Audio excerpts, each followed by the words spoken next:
Welcome to more World of Warplanes content from the Noble Q. In this video I'm going to look at the impact of the January 2024 changes on the XP-54.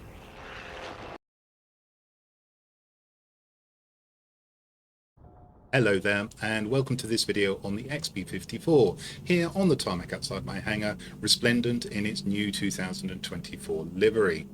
I think it's safe to say that this is one of the most notorious aircraft in the game, with it regularly being described as overpowered. Brief history. In April 2021 it was introduced into the game files, and in May and June of that year an event was run to allow players to try to obtain it for free. In November later that year it received what I will call a battle tier nerf, and I'll talk more about that shortly. And finally, stepping forward to January 2024, it has received some weaponry nerfs, and the purpose of this video is to assess how the plane flies in the light of those latest changes.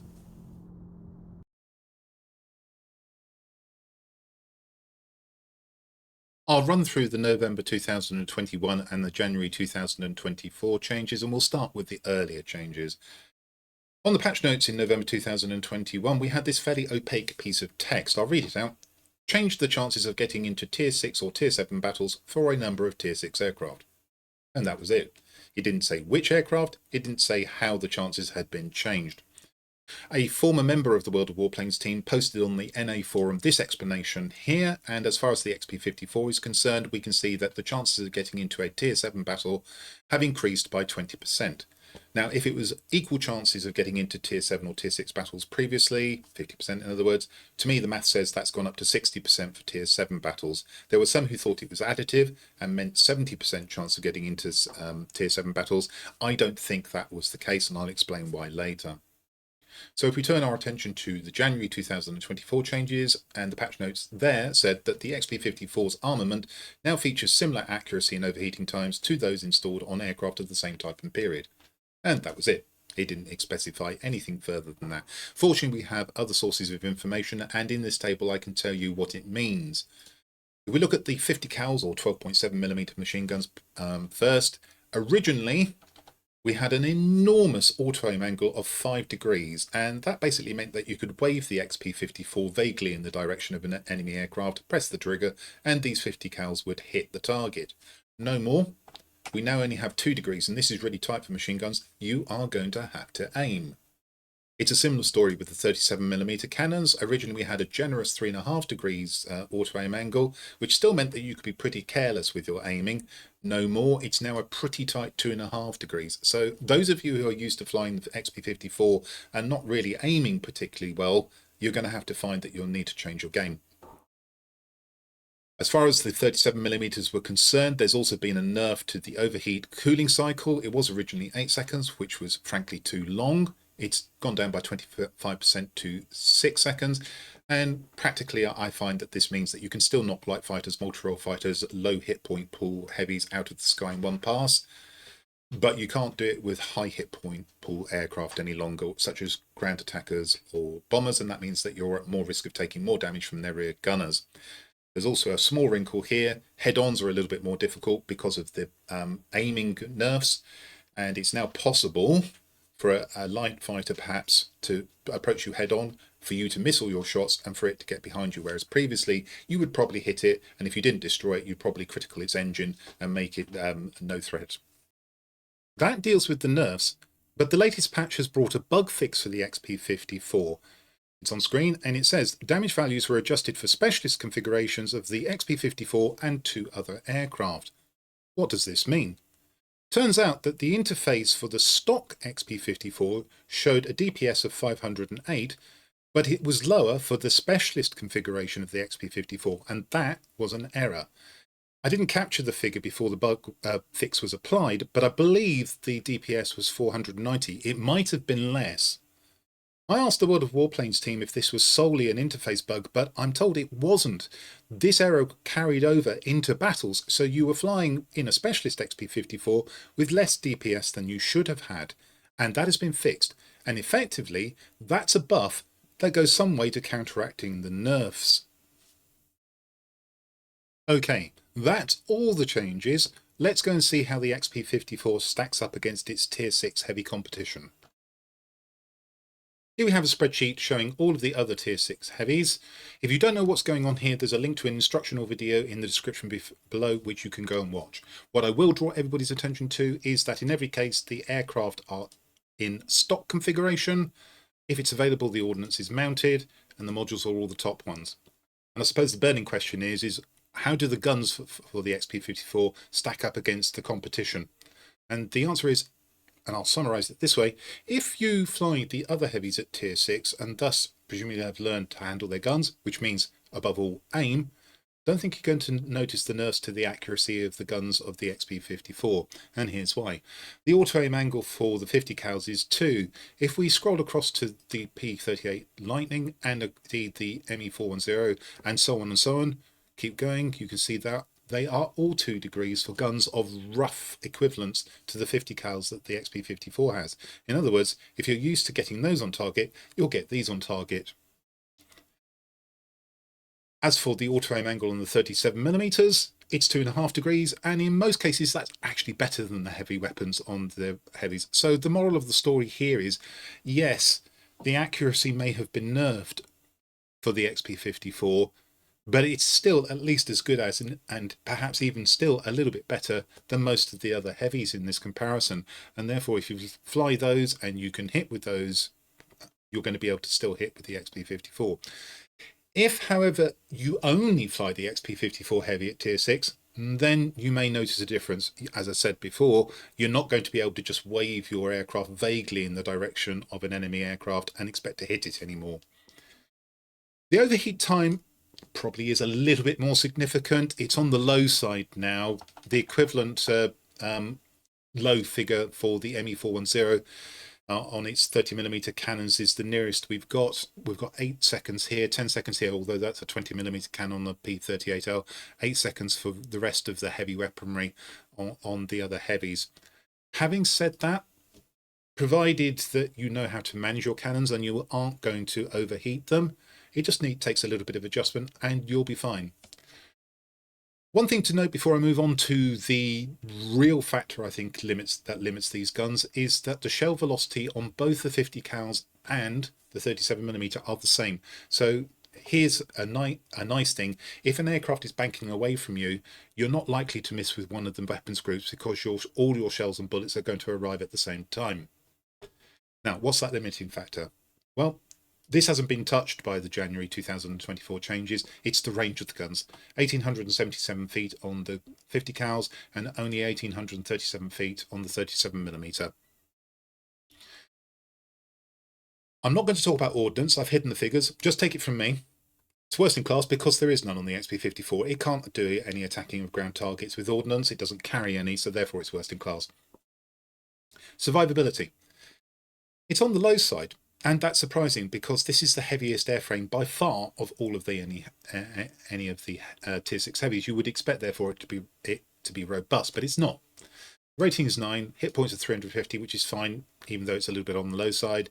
Damage resistance is 50, again fine. The fire resistance is interesting. This is a little bit low for a heavy, and flight experience tells me that in fact you quite often get set on fire in the XP-54, and normally that happens when you have your engine knocked out as well. So either you need to fly this in such a way that you get shot as few times as possible, preferably none, or you take measures against this slightly low fire resistance, and that has a bearing on airspeed equipment as well. If we talk about airspeed, therefore, we can see that the rating is 58, which is best in class. That's down to the fact that it has the best in class cruise speed.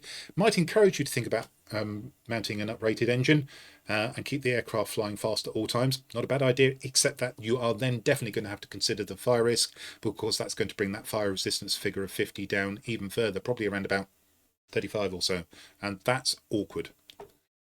Boost maximum speed, a little bit low, 382. It's certainly not terrible. It's good enough to compete with the rest of the heavies. Boost duration is 25 seconds.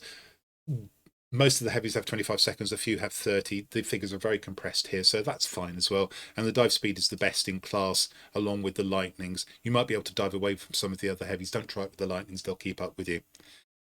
Maneuverability, still very good. Now, we're not talking about the kind of maneuverability that a P-61 had before it was nerfed in January 2024. That is one that puts it squarely in amongst the light fighters. However, you've got more than enough maneuverability to deal with all of the other heavies in this comparison, with the exception of the Key 102, and there you would use your speed as an advantage. So if we just go through it, we have a rating of 49, turn time of 12.3 seconds, roll rate of 100, controllability is the best in class, and that's worth knowing because it means that for a heavy, you're going to slide through the air less when you give an instruction to change direction than some of the other heavies. A very good range in which your characteristics do not degrade, 265 miles an hour between 199 and 464. That makes the aircraft easy to fly. Stall speed, you're not going to slam on the brakes and get people to go past you, probably because this is a high stall speed. Altitude performance, it's a little bit behind that of the Lightnings. They might try and use that against you, and in fact the Lightnings can outclimb you and might use that if an engagement is started at high altitude to zoom up in the sky and try and make you stall. But otherwise it's fine to deal with most of the heavies. It's about the same as the rest of them, and it's much better than the Mosquitoes, which of course have a strong element of multi-role or ground attacking capability and therefore don't have that altitude performance. But do watch that climb rate against the Lightnings and or indeed also the Grumman XP-50. Come to the power to weight ratios, and this is where that airframe, heavy airframe that I mentioned earlier, shows up again, and it's to adverse effect. These are the worst power to weight ratios by some distance of any of the heavies. Now, we don't know anything about drag in the game. We don't know if it's implemented. We don't know the figures for it if it is. However, these would tend to suggest that this aircraft will be slow to accelerate. And that means that you should be careful about slowing down, and I wouldn't get yourself into a situation where the only way you can kill something is by slowing down, but that then exposes you to being shot by other threats that are nearby. Bear that in mind. We just look at the worst in class figures. I'll just highlight again that bad fire risk comparative for a heavy. It's the worst in class. We won't touch on the boost duration. I did say that these figures are all compressed. 25 is also second best in class, so not to worry about that. Stall speed, again, just emphasising the fact that you're probably not going to slam on the brakes to get things to go past you with this aircraft. Altitude performance is okay. It's not special, but it's good enough to deal with most of the heavies. You just need to be a bit careful about those Lightnings. But then warning, warning, warning about the power to weight ratios, emphasising that this aircraft may be slow to accelerate. So, the World of Warplanes team has told me that their aim was to make this a good aircraft still, but to make it much less easy to kill with. Well, they've partially succeeded in my view. It's still a good aircraft. I'm not sure they've done enough to make it too easy to kill with. I think the overheat cycle probably could have been reduced by another second to make it awkward, or they could have introduced some maneuverability nerfs. But as it is, I think this aircraft is still going to be very easy to fly. It will still be a player favourite, and it will still be powerful in the hands of all but the most inexperienced of players. Right, let's go and see how I've set the aircraft up.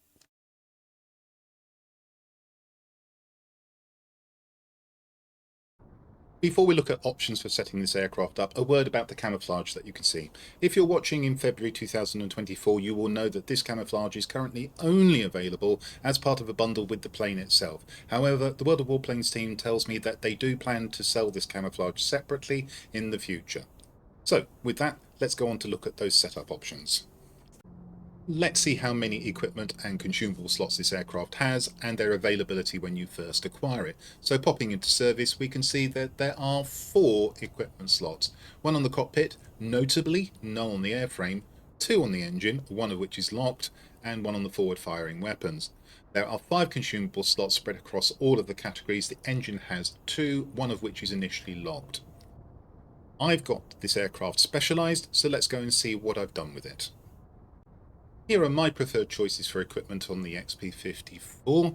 There are other options, some of which I will discuss briefly as well. In the cockpit slot, I've chosen a gun sight. I think that will be most people's choice. If your pilot is being injured so much you're considering cockpit armour, which is your only other choice, you probably need to change the way that you're flying this plane rather than mount that piece of equipment, I would suggest.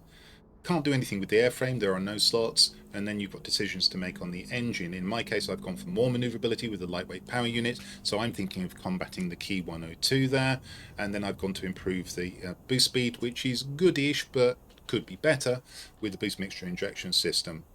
Now you've got several other options here and several permutations. The first up, of course, is the uprated engine. You've got an excellent cruise speed, and you may think that you want to improve that, in which case you choose the uprated engine. The warning I give you there is that the resistance to fire will collapse to something like 37. I said 35 earlier in the video. That could possibly be true as well. It depends on how you set up the uprated engine. You could, of course, go for the full speed build. You still have the problem of lowered fire resistance, but you could use the uprated engine alongside the boost mixture injection system, and then you would be using speed against many of the heavies, particularly the Key 102.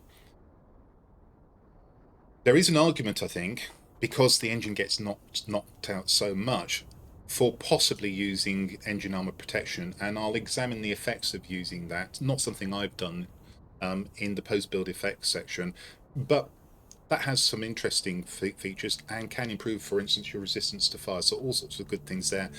It's just that I feel that you lose so much in terms of either maneuverability or speed by mounting this piece of equipment that I choose not to do so. But it's worth considering. We come to forward-firing weapons. When I first had this aircraft in 2021, I was very much into increasing my DPS, and it's still a valid choice. You can put on gas-operated action, but then you're going to have to cope with that poor range. And over the years, I've come to prefer improving the range, and therefore have selected the long gun barrels for this aircraft. You may be tempted to mount reinforced bolt carriers to try and get back some of that lost 2 seconds of burst length. I don't think it's necessary. You might want to consider it. Turning to consumables, I've chosen to use a first aid dressing package. I can heal my pilot, which means he can remain accurate with his weapons for more of the battle. If you choose an uprated engine, you might consider a fire extinguisher here, or you could look at the next slot, which I've chosen to put the pneumatic control assist in. If you've got a speed build and therefore aren't so worried about maneuverability, you have other choices. Probably not the emergency control system, but you might consider the exhaust bleed inerting system, and that reduces the chance of fire by 20%. I've said that this aircraft has a significant fire risk, so you could do that instead of choosing perhaps a fire extinguisher. I think by far and away the engine cooling consumable is the best choice normally in this slot for all types of fighters. Gives you an extra 10 seconds of boost on top of whatever boost you may have. Then I've also chosen the engine restart. I've mentioned the engine gets knocked out a lot, so that's no surprise. If you go for a speed build, you might drop one of those two in favour of the improved mixture control. And finally, I choose universal ammunition. I'm not going to talk about the gold types. If you use gold, you already know all about them.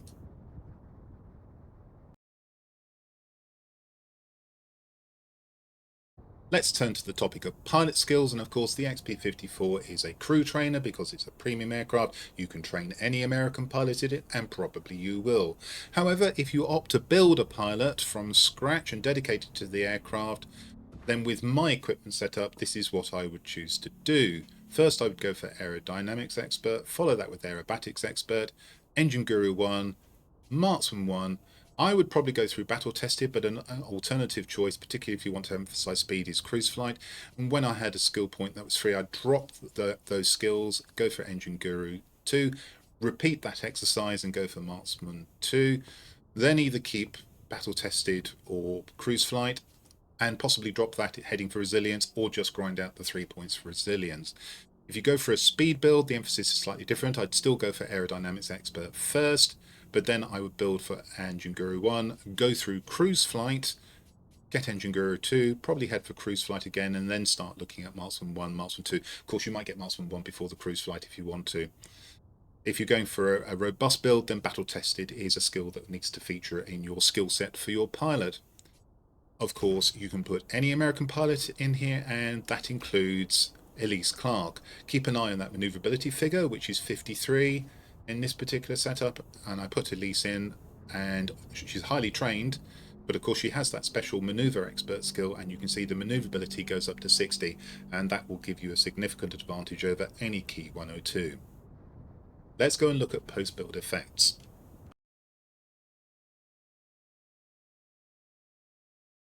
Here we see the effects of my preferred configuration on the base figures of the aircraft, and those are in columns C and D. Seen those before in the aircraft statistics section.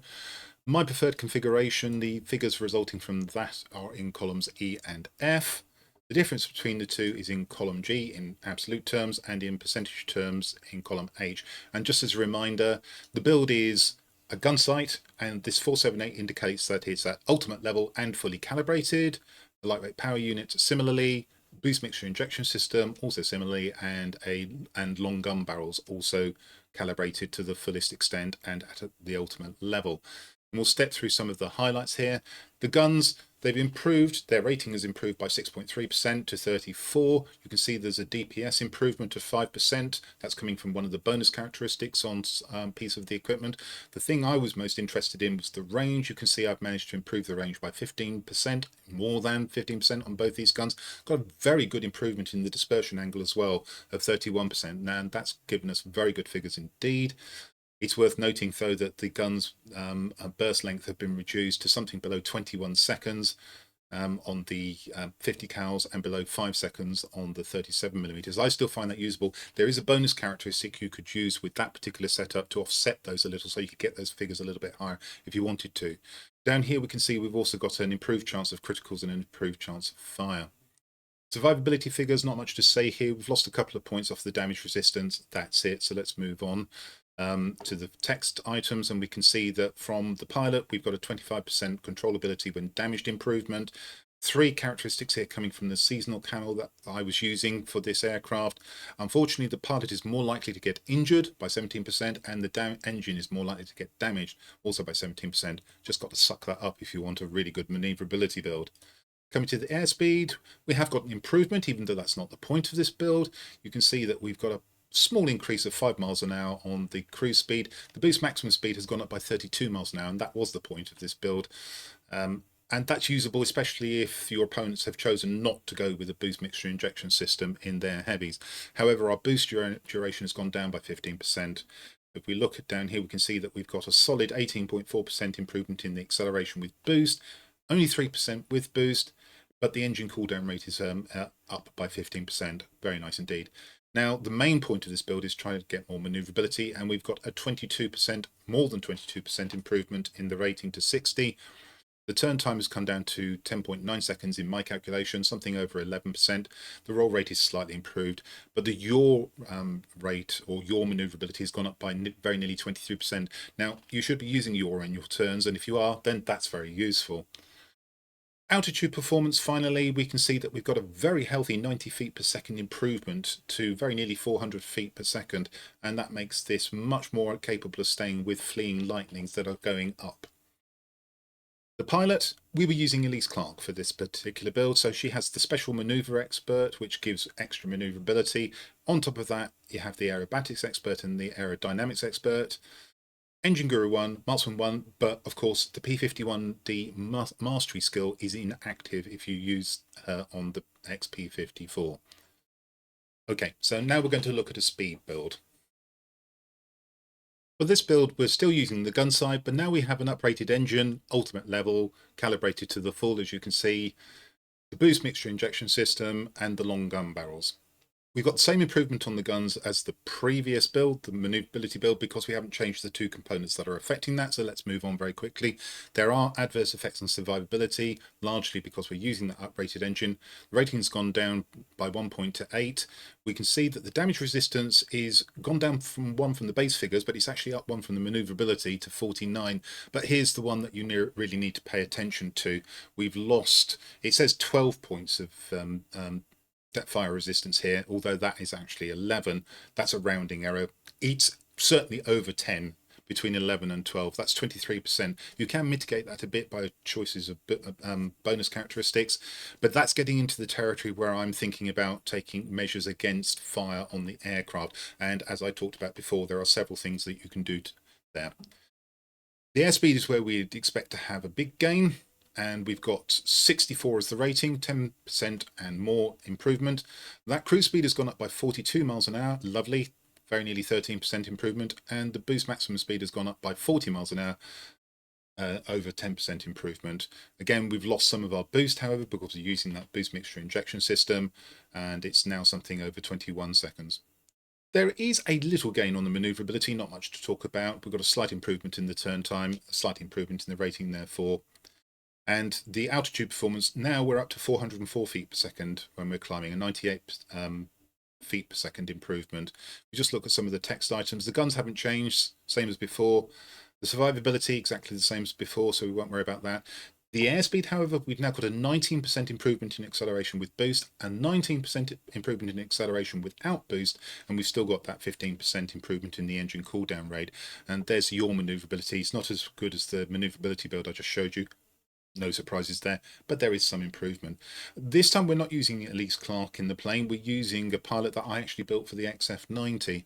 We're battle tested, aerobatics expert. I like a bit of manoeuvrability on my XF90. Aerodynamics expert, engine gurus 1 and 2, Marksman 1, and cruise flight. Now, you may be thinking, well, let's not go the whole hog and just drop the uprated engine in instead of the boost mixture injection system. And I've got a comment here that says if you do that, you'll find that the cruise and boost speeds are very nearly the same. And I've got indicative figures of 379 miles an hour for cruise and only 390 miles an hour for the boost maximum speed. And that basically means that if something's pursuing you, you're not going to be able to use boost to get away from it, because you're barely going to speed up. You'll have the same fire risk, of course, and the manoeuvrability of the first build if you do that. So you might consider it, but it's definitely not a build that I would particularly employ.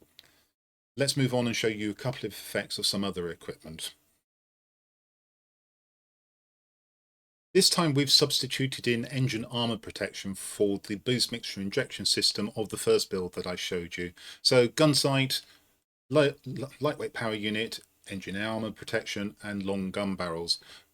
The guns will be the same, so we can skip over those. We've got some effects on survivability, and they're positive ones this time. Although the rating is still 9, we've got a 4% increase in the damage resistance up to 52, and the fire resistance has gone up to 55. Now, if you pick the appropriate bonus characteristic, you can also get 5% improvement in the number of hit points. I don't think that's either here nor there, but it might interest you. The airspeed, the rating's still the same, but I want to draw your attention to the fact that we've lost very nearly 4% of our boost maximum speed. Now, it isn't the fastest aircraft under boost anyway, so losing even 14 miles an hour is unpleasant. But that's the price you pay for fitting some protection and making sure that you don't lose that engine. Manoeuvrability is the same as the first build, as I showed you, so we'll skip over that. But of course, because we removed the boost mixture injection system, this time the climb rate, although it has improved by 10 feet per second, is very nearly the same as that aircraft. And that's going to cause you problems with anything that tries to climb away from you that's got a good climb rate. The Lightnings, the Grumman XP-50, for example. If we look at the text items, on the survivability, there's 43% engine damage resistance going in, and that's the key thing about this. And if you are plagued and bothered by losing your engine, then maybe, just maybe, you're going to be prepared to put up with the aircraft being more sluggish. You can see the airspeed has got very little improvement here. There is a 4.4% acceleration with boost and 3% acceleration without boost. Apparently I can't spell, and that annoys me, so I will change that right now.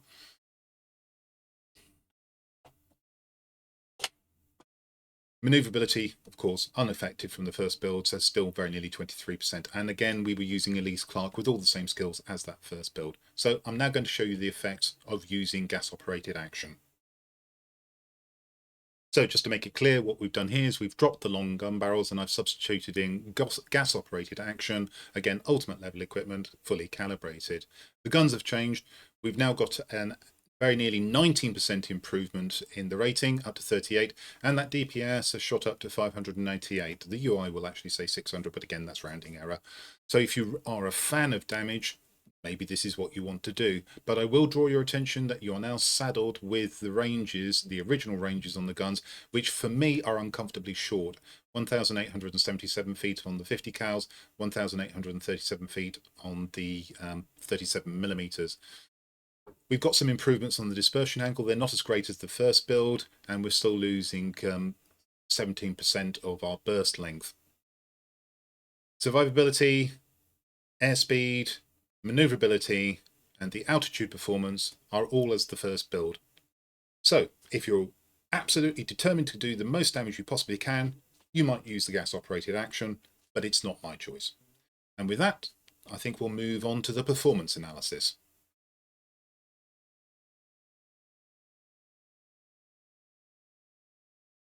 Here's a spreadsheet showing the essential information from 25 battles fought in the XP-54. There is a battle replay coming at the end of the video for those of you who are eager for some action, and it's taken from one of these battles. These battles were fought at different times over a course of 3 or 4 days, so in the evening, in the morning, at a weekend, around lunchtime. So it's not just me playing 25 games in a row at a particularly disadvantageous or indeed advantageous time of the day. And the summary is down here in these rows, so we'll go through this in a moment.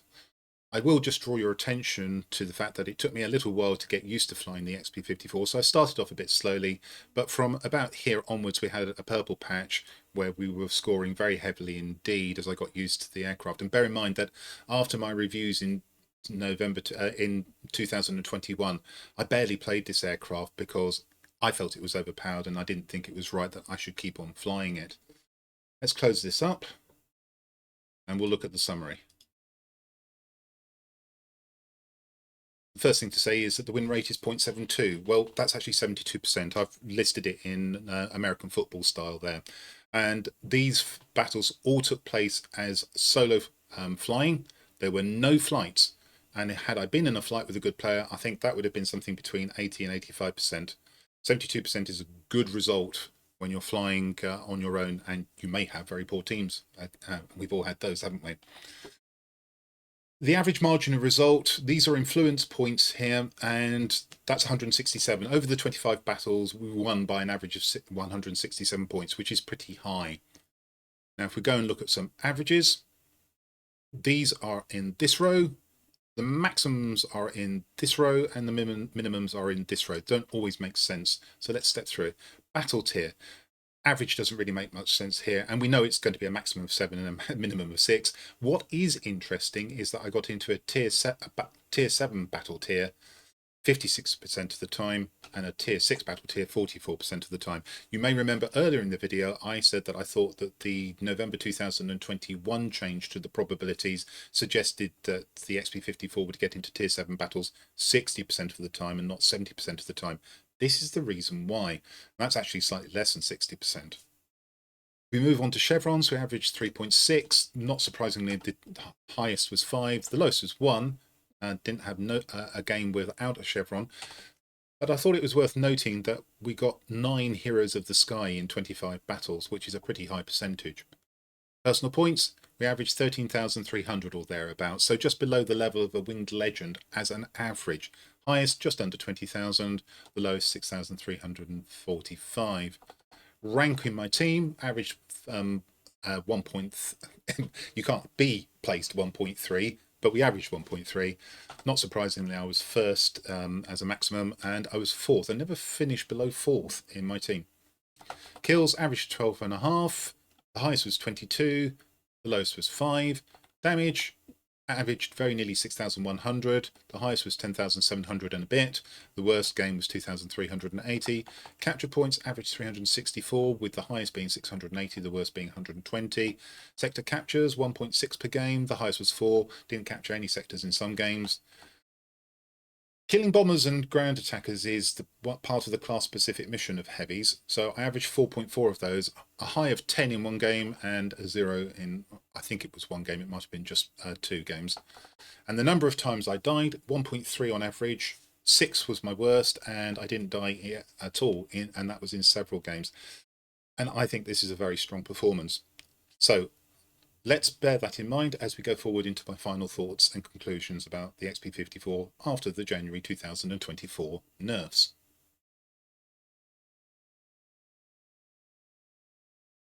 The purpose of this video was to assess whether or not the January 2024 changes had significantly and adversely affected the XP-54.